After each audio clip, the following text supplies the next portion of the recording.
Turn our hearts to the Lord. Well, I was,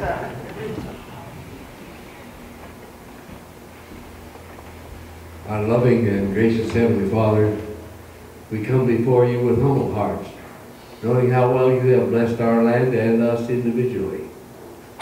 We owe you our praise and our thanks for who you are and who you've made us to be, with our individual talents and abilities. Help us, O Lord, to see where you're calling us into this community, to serve our fellow men and you by doing that. We thank you for those who are willing to give of their time and abilities to strengthen their relationships with others and this community. And now, Lord, as we're gathered here today to honor a certain person and to welcome another, we ask your blessing now upon the food. Bless it to our bodies and bless those people whose hands have prepared it. And this we pray in the name of our Lord and Savior, Jesus Christ. Amen. Thanks, Earl. Before we do start through the line, we will be introducing Alfredo in just a minute, but we also have somebody else that has just recently joined the chamber. The United States Post Office here in Ottawa just joined, and Kelly Kilgore, who is the postmaster here at the Ottawa office. Stand up, Kelly, so everybody can see who you are. So I would encourage you to meet Kelly and the post office that just recently joined, and so that you're aware of who she are. Alfredo, stand up. We'll introduce you more completely later as the interim CEO out at Orange Memorial Hospital. So Alfredo and Susan and Dean, why don't you start us through the line since you're going to be speaking, and then everybody else can kind of follow. An opportunity for us to spotlight an individual or organization in the community that's going above and beyond and is really that individual or organization that is a great spokesperson, a great entryway into our community that every day is saying, welcome to Ottawa, we're glad you're here, that type of a person. And so we kind of changed it slightly, and then in the first quarter we recognized somebody in retail service. Our second quarter we recognized somebody or a service organization, somebody in public service or 501c3, what am I trying to say? Nonprofit. Our third quarter is health and education, and our fourth quarter is professional, like lawyer, accountant, that type of individual. Banker, I think, might fall into that. So anyway, so this quarter we're recognizing somebody in public service or nonprofit. And Stan Schistler was supposed to be here to make the introduction. He actually chairs that committee, but we're not. He said he was coming. We talked to him just today, or at least we talked to Becky today, and she said she had him here. But he's not, and so Fred Searles, who's a longtime member of that committee and serves on that committee, is going to make the introduction. So Fred.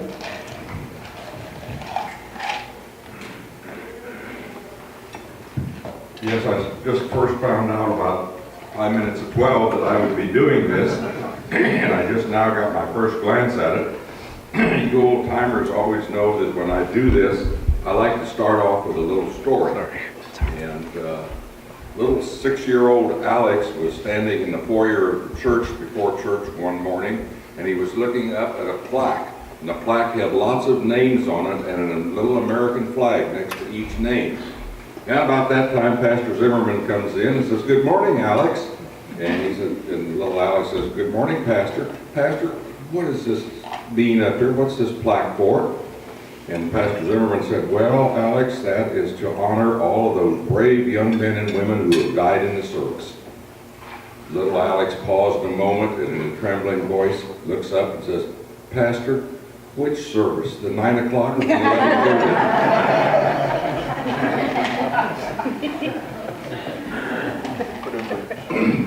The award today is going to be a little, excuse me, a little unusual. Almost always it is given to an individual.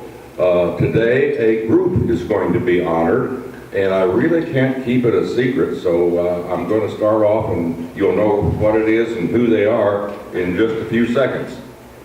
I would like to nominate the Ottawa Fire Department for the Image Award this quarter. When the Kelly family home burned, not only did they do everything they could safely to try to save the house, but they were compassionate, friendly, and did everything they could to try and help in the days after as well.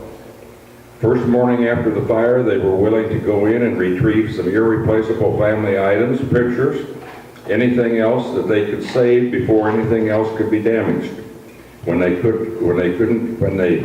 have easily said, "That's not my job." Because of their willingness to help, we were able to save nearly all of our family heirlooms, Lori's wedding set, and our family ancestry information. We are thankful that no one was hurt and wanted them to be recognized for just being a great bunch of guys.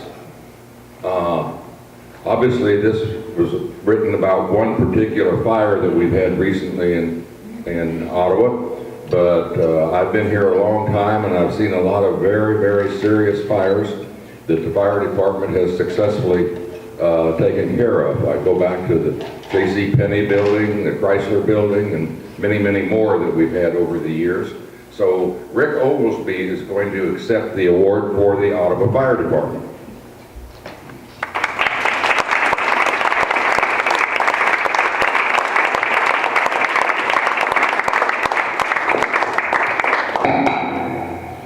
Congratulations.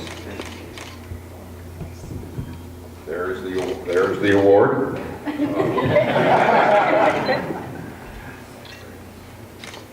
So we are very thankful here in Ottawa that we do have a wonderful fire department and a wonderful police department headed up by two very capable persons. So, John, I'll turn it back to you.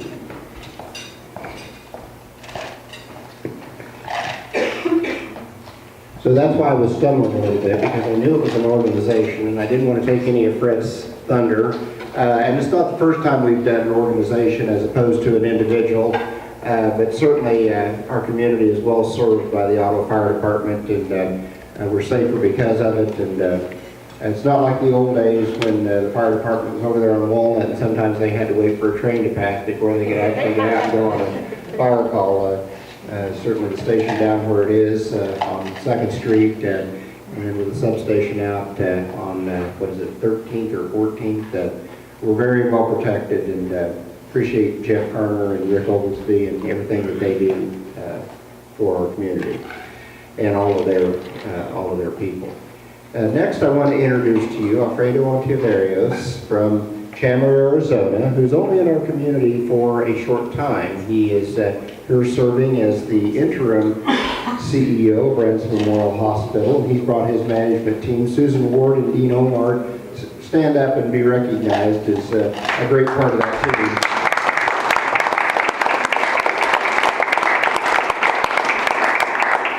I might be taking Alfredo's thunder, but I'm on the board, so I can do that. And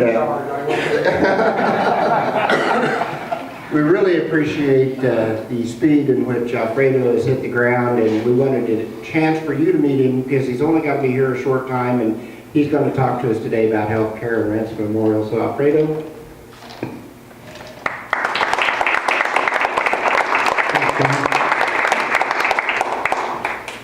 As soon as I start my slide presentation, I'll try to get out of your way so you can read it, but I'm going to start off like this. Buenos días, damas y caballeros.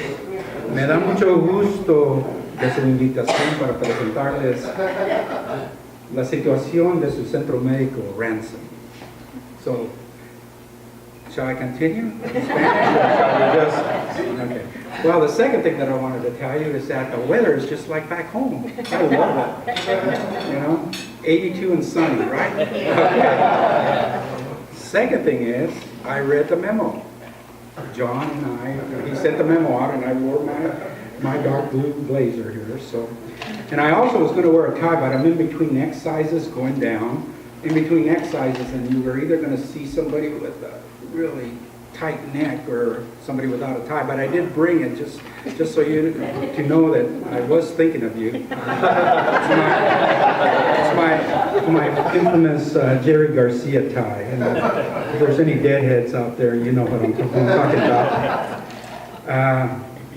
So the other thing I decided this morning is what pin shall I wear? Shall I wear my American flag pin? Shall I wear my Rotary pin? Or shall I wear my professional pin? And I opted for the professional pin. I just wanted to let you know that I am a fellow in the American College of Healthcare Executives. That's our professional society for healthcare management.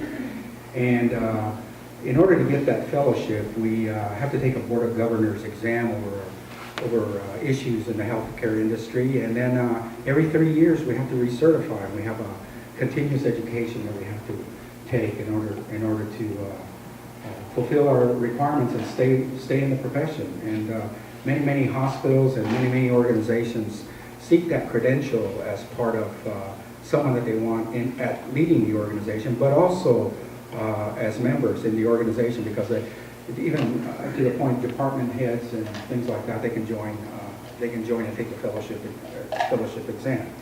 So without further ado, what I'm going to do, is try to get my computer going here. And Jeff will have to come up here. Can you just pop it up for me while I talk? What I'm going to do right now is I'm going to present what I do and what I have been doing since I got here. I'm going to present to you the newcomer orientation briefing that I give all newcomers. It doesn't take long, but I think it sets the stage for what I expect as a senior executive in the hospital of newcomers that come to the hospital. And I've actually had some employee forums. I've met with our executives already, and I met with department heads already one-on-one, and I've actually solicited their recommendations to tell me, what can I do for you? How can I help you in the short period of time that I'm going to be here? And so I've already got that. And now I'm working with the employees in what you might call town hall meetings or employee forums. But I think if you in an organization keep your employees informed, then if there's changes that have to come about, they're already on. That's part of organizational development and change management. Because as you well know, things aren't like they used to be. Not in our economy, not in our nation, not even in the healthcare industry. It changes almost daily nowadays, almost daily. So we have to be quick to get to those changes. And that's one of the positive things that I see in this organization too, is because there aren't layers and layers of decision making here. You have a very active board that focuses on what they're supposed to focus on, which is governance, from what I see in my short time here.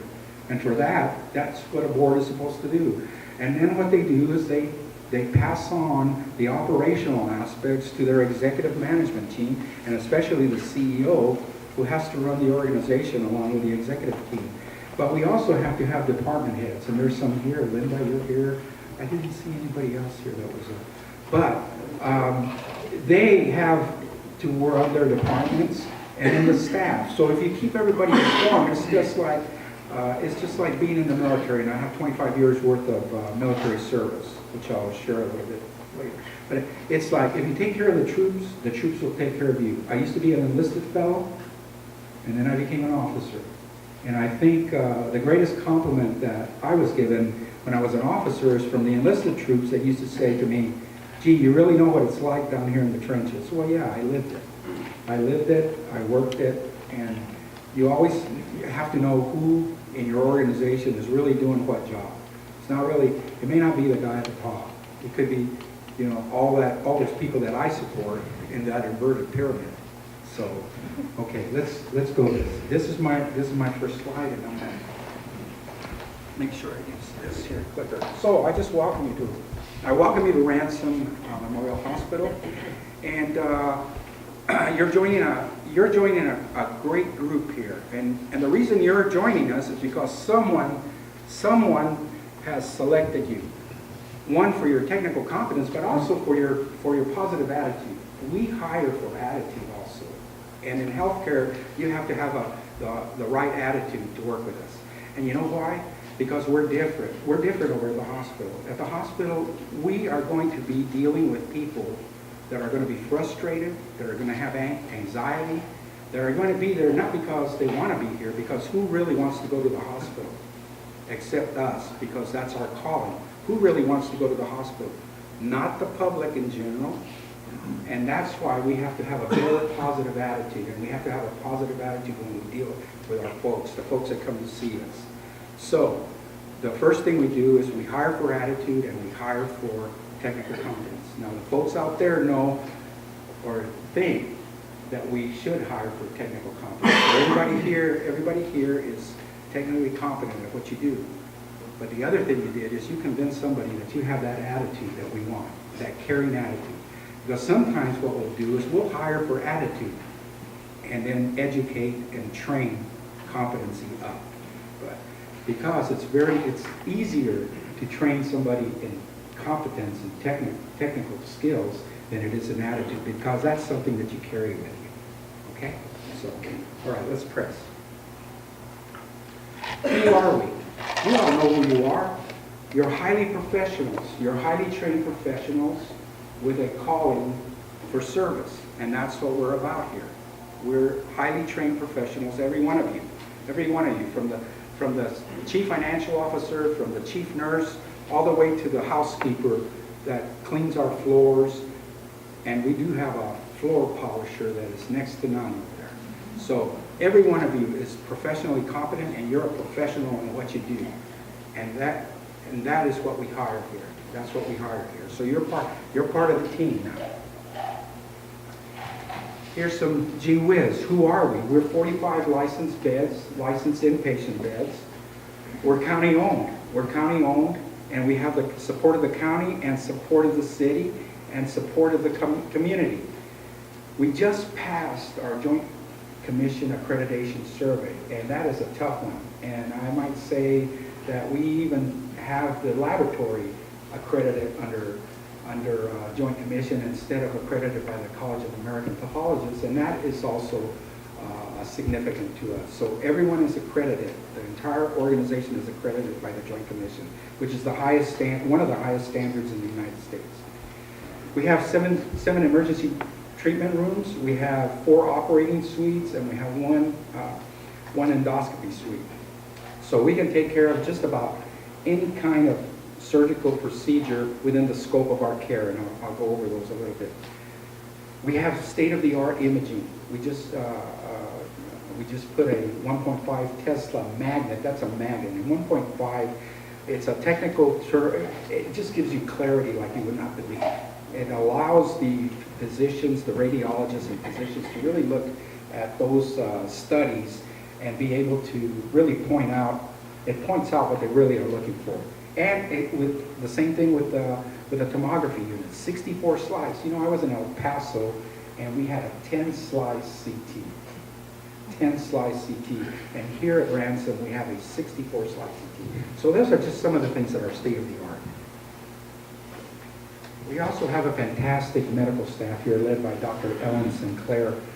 She's a member of Ottawa Family Physicians, but she's chief of the medical staff and runs the medical executive committee, which credentials the providers here.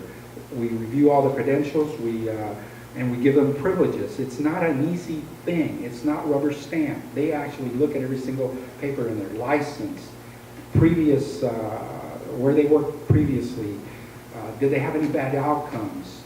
We check their med mal.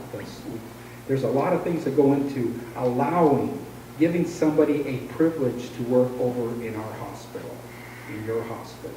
So it's not just, they go through a healthy review, and then they even come up to the board, and it's the board that authorizes them to actually care for patients over there. They have a final checkoff. Of course, they take the recommendation of the medical executive committee and the chief executive officer too, but they are the final checkoff, and they ask questions. Okay, so the other thing that's great about Ransom and Ottawa is that we have specialties here that hospitals this size don't normally have. I've listed them down there: cardiology, nephrology, neurology, radiology, radiation oncology, things like that. I've been at hospitals this size. You don't have specialists this size in Eagle Pass, Texas. You may have one or two of the same in Silver City, New Mexico. But Ransom is blessed to be able to bring these down here. And we're blessed also that we're a short run away from a larger tertiary care if we need that. So I think that's a good selling point when we try to recruit doctors here. You can live the hometown type of environment, a small town environment. But heck, if you want to go to the big city, it's an hour away. No big deal. If you're in Eagle Pass, Texas, you've got to drive to San Antonio 2.5 hours away. And it's, you know, it's a hard sell trying to sell somebody Eagle Pass, Texas. Frankly, this is why we exist. This is the sole purpose is right here. And if you can't join, and you're joining us, this is going to be your sole purpose too. Your sole purpose is to provide high quality health care, and with that comes the service that we expect you to provide to those in Franklin County, and counties. That's it. There is no other reason for us to exist as an organization, as a healthcare organization. And every day when you get up, you need to look at that mission, or you need to think about that mission, because that's why you go to work, and that's why you get a paycheck. You get a paycheck to be able to provide that. And as long as we're talking about paychecks and that, the organization pays you, but at the same time, it expects a couple of things from you. And from me, as the Chief Executive Officer, I just have two expectations of you. I really do, just two. The first one is I expect you to do your job. That's it, very simple. Do your job. You all should know what your job is. You read the job description. You read the job description. If that job description is not current, then it's your obligation to tell your supervisor and discuss it, or go to the department head, and if they won't listen to you, come to me. I'll help you. I'll help you straight out, but we want you to do your job. And then the second thing that I expect of you is just to smile. Come on. Smile. Please. Please. No? No smile? Yeah. Okay. Just smile. Just smile, because you know what? Remember I talked about those frustrated and anxious patients that come see us? Okay. A smile will calm that down. Okay? So, if you get up in the morning and you have a bad day and you want to wear a frown, go ahead. But once you get to the clock, you clock in, then put that smile on and carry it throughout your day. And if you want to pick up the frown again, when you clock out, go ahead and frown. It doesn't matter to me, but while you're with us, remember, we've got other things. We've got a mission to fulfill, and we've got things to take care of. And that's really all I expect of you. And now, we expect all of you to be successful. And now we want you to go ahead and let us know how we can take care of you and be more successful. And now your orientation will carry on. You'll have various department heads and function leaders, and we'll just press on from here. Thank you very much. I know it's been, it's taking time. Hopefully, if you have any questions, I'll take them now. And if not, we'll leave from there. I have two questions, and maybe you mentioned this, but I missed it. On the first slide where it said L&D, what is that? Labor and delivery. And let me talk about labor and delivery. Labor and delivery, you have LDRPs, labor, delivery, recovery, and postpartum, right? LDRPs here. That means you go in there, you stay there the whole time you're there. There are very few hospitals that have that. Now, we're doing about 180 deliveries a year here. I mean, if you were doing like 500 deliveries a year here, we may have to go LDR and then postpartum them out somewhere else. But that's in another area of the hospital. It's nice. But really, that's about it. So, yes. And my other question was, what did that mean when it said allied health for It's like somebody that is not a physician. It would be like an advanced nurse practitioner. It would be like a certified nurse anesthetist. It would be anybody that's not a doctor of osteopathy or a medical doctor. I see. Thank you. Great questions. Great questions. Anybody else? Go ahead, sir. What impact do you expect the Affordable Care Act to have on the hospital? Well, we're looking at a lot of stuff right now, but I think one of the things that hasn't been fleshed out is what the reimbursements are going to be. I just saw in the last few bits where, one, they pushed back some of the lack of reimbursement or the cuts in reimbursement to physicians, so I saw that. The other thing they're not doing is they're giving us another year to go to the ICD-10. ICD-10 is the Bible that we use to code, and that's a big endeavor. So International Classification of Diseases, everything that happens in the healthcare has a code to it. And so we've been pushed another year out on that. So it seems like everything that was coming because of the Affordable Health Care Act is being, even the mandates, you heard about the mandates, some of those mandates have been pushed forward. So that's given us some breathing room. But it costs. We're having to work time and money to improve our IT to meet some of the requirements there. So all the hospitals are feeling the impact of the requirements that are being put on us.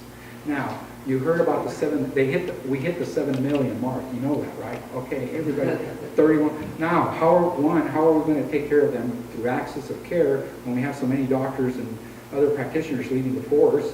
And second of all, we really don't know how they're stratified, because there has to be a certain percentage of those that signed up that have to be healthy in order for the game to work. Otherwise, it's not going to work. If it's all chronic, people with chronic illnesses like me, it ain't going to work. Excuse me, ain't. It isn't going to work. It isn't going to work. You have to have good with the bad. So I hope I answered your question. Other questions? So you mentioned all the different services that our hospital provides for a hospital this size. New and new, do you see added services that you'd like to bring? Well, I think what we're doing right now is focusing on the primary care. Yes, we do have some others, but really what we want to do is we want to focus on the primary care. And I'm glad you asked that question, because that was one of the things I wanted to talk to you about real quick. And that is we're increasing the access to care. So this summer, we're going to have 2 more primary care providers join the community. One is going to be employed by the hospital. The other one's going to join Ottawa Family Physicians. And that'll increase another 2 providers. So we'll have some of that out-migration. It's very important that you support your community hospital. It's very important that we take care of you here locally. And it's very important for you to tell us why you wouldn't come to your hospital. Why? I need to know that, because if it's something that we can improve, we will improve it, because we want to take care of you here. And that's what I tell newcomers too, and the ones that are there in these forums. You need to be able to say, we need to take the one you love the most, you need to say to yourself, they can be taken care of at Ransom. And if you can't say that, then we got to fix it. We got to fix it. And we will, if we know about it. Anybody that works over there, I tell them, you're the marketer for this facility. You need to be able to say, yes, go to Ransom, we can take care of you. And if we can't do that, 1, we shouldn't be taking the paycheck from them, and 2, we need to tell us so that we can figure out how to fix it. Okay. Other questions? Back to you, John.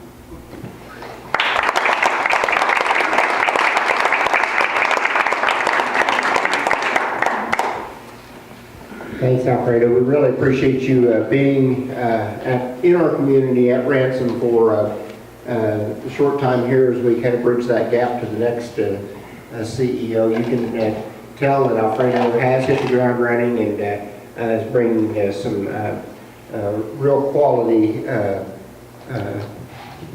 support to our institution while we're in this kind of time of transition. Just want to mention upcoming chamber events that are going on. Friday, we have a coffee in the morning for Midland Care Connections. That's at 7th and Main there. If you right there on the northeast corner of 7th and Main. We have a legislative coffee, and I actually I haven't told Sherry this yet either, but I've been texting Blaine back and forth, and there's a chance that they might be in session on Saturday morning. So I suppose if that ended up being the case, that might be canceled. So listen to COFO, right, Brad? Listen to COFO. If we have to cancel that, we'll get that information out. But if they would end up being in session, we probably would call that coffee off then on Saturday morning or reschedule it for another time. On Friday, the 11th, there's a chamber coffee for Crime Stoppers, and that's going to be at 2011 East Logan. Where would that be? That'd be right out here somewhere. CBD, at CBD. Monday, April 14th, generally you should have done that address, right? Why don't we have CBD on the list, by the way? On Monday, April 14th, there's an informational meeting for those that are interested in going to Austria, Germany. That's going to be the very end of September, first week of October. So if you're just even thinking about that trip, come and learn about that. And that's going to be at Neosho County and on April 14th at 6 o'clock. On Friday the 18th, we're having a lunch and learn at COF. Do you want to say anything about that, Carolyn? Sure. Thank you, John. I'm Carolyn Church, and I'm somewhat new. Know some of you here in Ottawa now, but I started here last fall with COF as a Community Relations Manager. And we invite you to come to COF in Ottawa on Friday, April 18th for lunch, something like this. I don't know quite what we're serving yet, but to view a video about COF and just take a short tour and learn what we're doing out there. There's lots of exciting things happening. We provide services to over 300 people in Franklin County, as well as Coffee and Osage counties for adults with developmental disabilities. So, thank you. And I think specifically you went to lunch so that we had the opportunity to see the workforce in action. Is that correct? Yes. Most of our consumers arrived about 8:30 a.m., so we didn't want to do a coffee or something after hours, but we wanted people to have the opportunity to see them in action. Yeah. We've been out there at COF before, but never at that time when the workforce was on the floor and working. So if you've got time that day on the 18th at noon to run out there and eat lunch, and it's kind of like a coffee, but it'll be informational and a chance to see COF. That's a huge asset in our community. And then on April 22nd, Eggs and Issues, which is going to be out at the hospital. And we have Dale Dennis, who's the Deputy Commissioner of Education. And certainly, I know that Jeannie Stroh couldn't come to something. I saw an email that she was unavailable for something this week because she was on a conference call with Dale Dennis. I know educators, Dale Dennis is a huge force in education in the state, and we're very lucky to be able to hear from him firsthand. Should be kind of towards the end of the session. He should kind of know how things have played out. It'll be a great opportunity to ask questions. So that's an RSVP. So if you haven't, get that to Sherry. Last year, we did just about run out of room on that. I think we can facilitate about 80. Is that about right? Yes, that's correct. And the invitation invites will go out on the 8th of April. You'll get in your emails, your invitation. Okay, so the RSVP hasn't gone out on that No, yet. Okay, no. so you're ready to click that button. It's ready to go. Yeah, okay, very good. I want to close by thanking our chamber sponsors, and we go through these quickly at times, but want to be sure we recognize that these sponsors help make all these events possible. The bronze sponsors are Walgreens, Gofford State Savings Bank, and Mike is here with Gofford State Savings Bank, Bartlett and West, and People's Bank. Let's thank our bronze sponsors.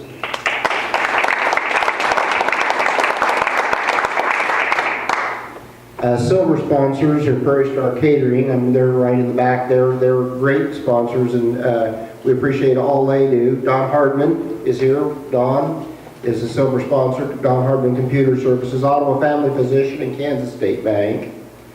Let's thank our silver sponsors. And our gold sponsors are Hasty Awards, Walmart Logistics, and Advantage Ford. Let's give a big round of applause. And let's close by applauding for everybody here, because you're all great chamber supporters, and without everybody working together for a single cause, we wouldn't have as good a community as we do. So give yourselves a hand, and thanks for coming.